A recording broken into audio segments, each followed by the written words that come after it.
Hello everyone, welcome to మహా foods and arts. ఇవాల్టి special recipe masala egg fry. Masala గుడ్డు కారం అండి. అసలు వంట రాని వాళ్ళు అలానే బ్యాచిలర్స్ కూడా ఎంతో ఈజీగా ఈ ఎగ్ మసాలా ఫ్రైని ప్రిపేర్ చేసుకోవచ్చు. మరి ఇది ఎలా ప్రిపేర్ చేయాలో ఇవాల్టి వీడియోలో చూసేద్దాం. ముందుగా దీనికోసం ఒక ప్యాన్ హీట్ చేసుకుని దాంట్లో పావు కప్పు ఎండు కొబ్బరి ముక్కలు, 6 నుంచి 8 వెల్లుల్లి రెబ్బలు, అలానే 3 ఇంచుల దాల్చిన చెక్క, 4 యాలకులు, 6 నుంచి 8 లవంగాలు, నల్ల మిరియాలు వేసుకొని 2 టేబుల్ స్పూన్ల ధనియాలు, 1 టేబుల్ స్పూన్ నువ్వులు, 1 టేబుల్ స్పూన్ గసగసాలు వేసుకొని స్టవ్ని లో ఫ్లేమ్లో పెట్టుకొని ఈ మసాలా దినుసులన్నీ నిదానంగా మంచి అరోమాటిక్ స్మెల్ వచ్చేంత వరకు ఫ్రై చేసుకోవాలి. ఇవి ఫ్రై అయ్యాక ఒక ప్లేట్లోకి తీసుకొని చల్లారనిచ్చి ఒక మిక్సర్ జార్లో యాడ్ చేసుకొని ఫైన్ మసాలా పౌడర్ని ప్రిపేర్ చేసుకొని పక్కన పెట్టుకుందాం. ఇప్పుడు ఇదే ప్యాన్లో 3 టేబుల్ స్పూన్ల ఆయిల్ యాడ్ చేసుకోవాలి. ఈ ఫ్రైకి ఆయిల్ కొంచెం ఎక్కువ ఉంటేనే టేస్ట్ బాగుంటుందండి.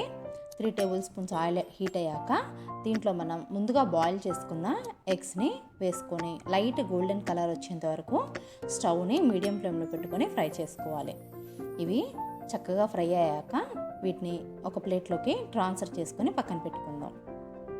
చూసారు కదా, ఇవి ఫ్రై అయిపోయాయి. ఇప్పుడు ఒక ప్లేట్లోకి తీసుకొని పక్కన పెట్టుకుందాం.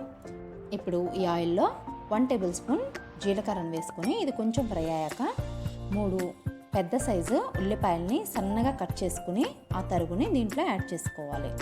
ఉల్లిపాయలు ఎంత ఎక్కువ ఉంటే కర్రీ టేస్ట్ అంత బాగుంటుంది. అలానే 3 నుంచి 4 కట్ చేసుకున్న పచ్చిమిర్చి, కొంచెం కరివేపాకు కూడా యాడ్ చేసుకొని ఇవి కొంచెం త్వరగా మగ్గిపోవడానికి రుచికి సరిపడా సాల్ట్ని కూడా యాడ్ చేసుకుందాం.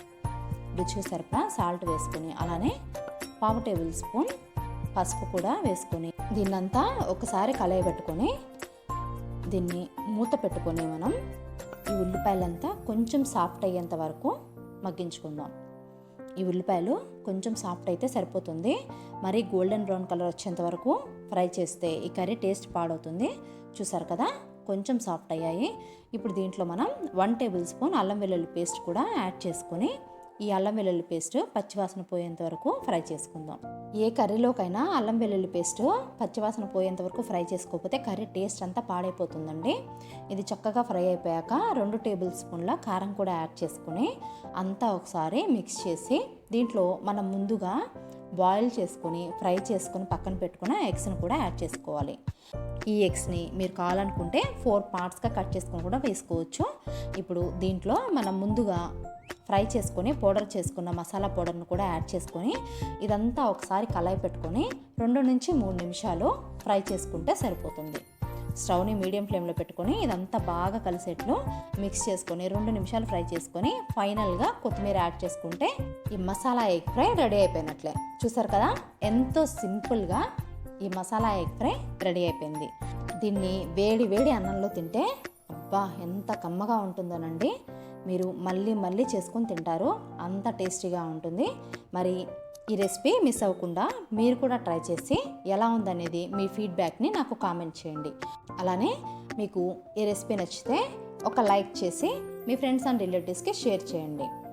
మీరు మొదటిసారి నా ఛానల్ చూస్తున్నట్లయితే మరిన్ని టేస్టీ రెసిపీస్ కోసం మహా ఫుడ్స్ అండ్ ఆర్ట్స్ని సబ్స్క్రైబ్ చేసుకొని పక్కనే ఉన్న బెల్ ఐకాన్ని యాక్టివేట్ చేసుకోవటం అస్సలు మర్చిపోకండి.